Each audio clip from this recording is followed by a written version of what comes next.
Well, let's sort of dive into that, because I think one of the things that's linked to aspect ratio is the active picture and blanking.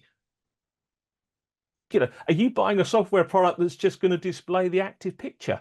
What about all the other ancillary data that's associated with the image that's not part of that active picture?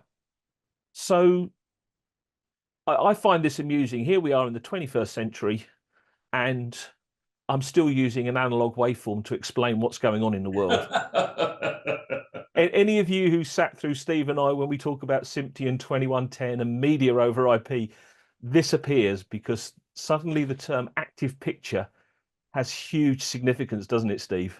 Yes, it does. So here we can see an analog waveform with our active video. And there are two parts of this, aren't there? There's the horizontal blanking and the vertical blanking, which we use to basically store associated ancillary data. Yes. Now, some of this is basically line critical, isn't it? Others sort of is, should we say, frame critical, and some of this information has to appear at certain lines because that's where all of the receiving devices are expecting to see that information. Yeah.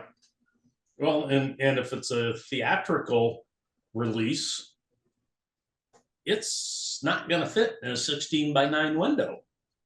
And you need to make sure that that window is starting at the correct place, ending at the correct place, both horizontally and vertically.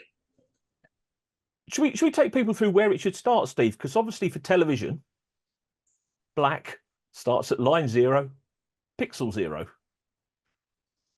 But the active video, as we just talked about there, will start later. Yes.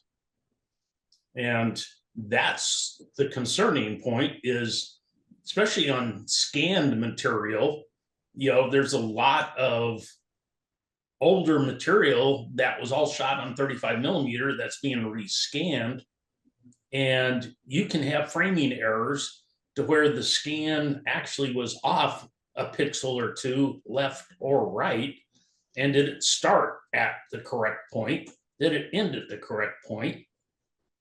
And not just looking at, okay, is this a 178, which would be a 16:9, or is this one of the theatrical type releases where, it's going to be, a 239,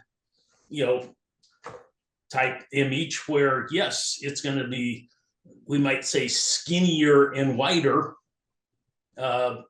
as a presentation, but within the SDI piece, or when we actually export this video, we have to make this fit within what the constraints of the system will take.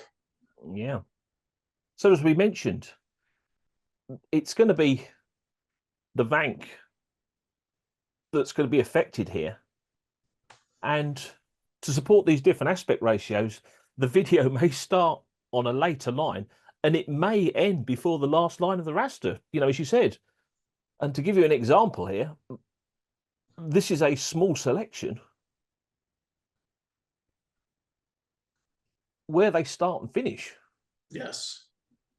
And so there's always going to be, okay, as long as it starts, if it's a 135 and it's supposed to start on 346, you generally may have, 345 would be okay, 347 would be okay. You're looking for 346.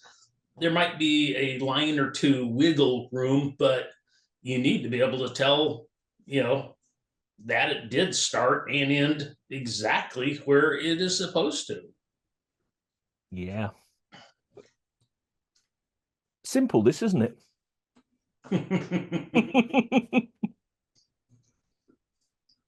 As we said, and that's without mentioning, the myriad of other aspect ratios that are associated with UHD, 2K, 4K.